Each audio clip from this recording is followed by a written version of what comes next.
Hi, I'm John Rogers, and welcome to the Financial Independence Podcast. Today, I'm going to talk to you about Economist. Can you really believe all the things that they're telling you about the economy and financial markets? If you Google the meaning of the word economics, you will find that there are probably 10 different definitions. And if you ask an economist to explain how the economy works, you might get 5 or 6 different answers, depending upon which school of economics they attended or which of the multiple theories they religiously believe in, promote, and teach. And if you ask 8 economists for an economic forecast, you might get 8 different answers. And even more disturbing is that 9 out of the 10 of these forecasts will be wrong. If the economy is going well, central bankers, who are often economists, take credit for it. But if it's not going well, they make you believe that they have all of the tools to fix it, even though these tools, in practice, are at best minimally effective and worse, don't work. For example, one of the monetary tools frequently used by central banks to stimulate economic growth is called quantitative easing. The Japanese central bank has used quantitative easing on 23 different occasions, yet the Japanese economy is currently experiencing its third lost decade of economic growth, which proves that quantitative easing doesn't work. And then there are the politicians who claim that when the economy is going well, based on what the economists have told them, that's because of their economic policies. But when it's going poorly, they blame it on the policies of the previous administration. And then there's the stock market, which most economists believe goes up when the Republicans are in office and down when the Democrats are in office.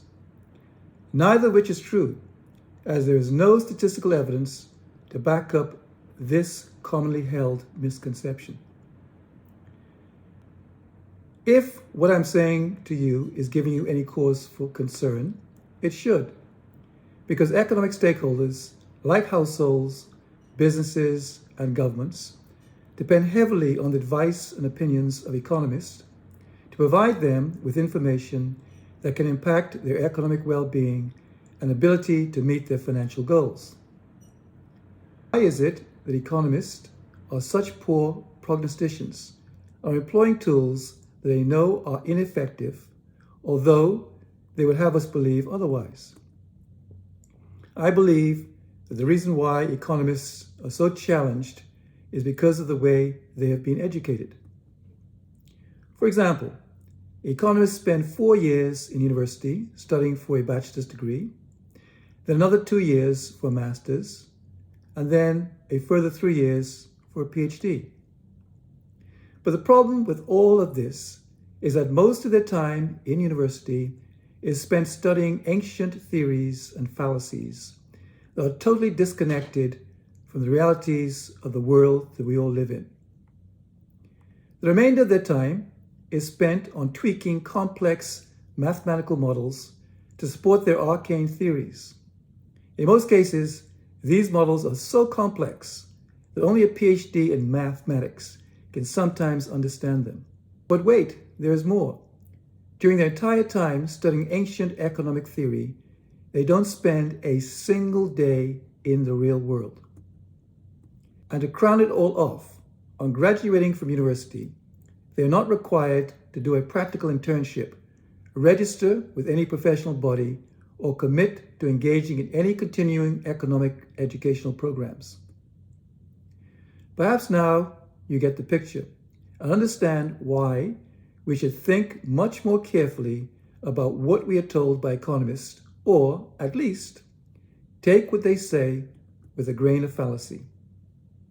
The reason why most people accept hook, line, and sinker the economic rhetoric of economic experts is because most of them are economically, financially, and monetarily challenged. American psychologist Robert Cialdini has written extensively about how people can be influenced by others, even when those doing the influencing don't always know what they're talking about. Cialdini has identified 4 influences, namely likeness, authority, reciprocity, and herding, all of which can be applied to economics. If for whatever reason you like someone or some group of individuals, even though inherently you might not agree with them, you're more likely to empathize with their point of view or opinion, especially if it concerns a matter that you have no interest in or knowledge of, like economics. This is the reason why, when one political party is in office and the economy is going well, they can easily convince their party supporters, who happen to like them, that the success of the economy is due to their economic policies, even though it was actually more influenced by the policies of the previous administration. When it comes to basketball, we are more likely to receive and accept the opinion of LeBron James, rather than that of, say, Justin Trudeau, because after all, LeBron is an authority on basketball, and Trudeau's forte is politics.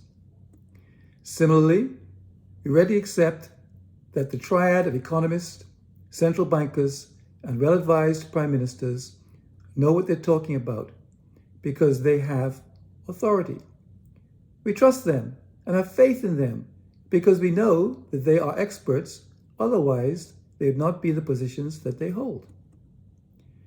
Many people who watch the news on, say, CNN, tend to listen intently to the newscasters when they're talking about the latest news-breaking event. But when the newscaster switches to the business news report, many viewers tend to turn off mentally or change the channel. The reason for this is even though the information they might glean from the business report probably could have more impact on their well-being than the other forms of news, they have no interest in listening to it. Consequently, when it comes to making any decision that might have an economic impact, because they are ill-informed, they tend to follow whatever everybody else, that is, the herd, is doing, even though that is often the wrong thing to be doing. So I hope that I have planted a seed of doubt in your heads, or maybe even convinced some of you that much of what the economic experts tell you about current and future economic conditions may be quite different from the reality of what's actually happening or will happen. The goal of this podcast is to help you understand what is going on in the economy so that you will no longer have to be guided by the words of academic theorists, but more by economic reality.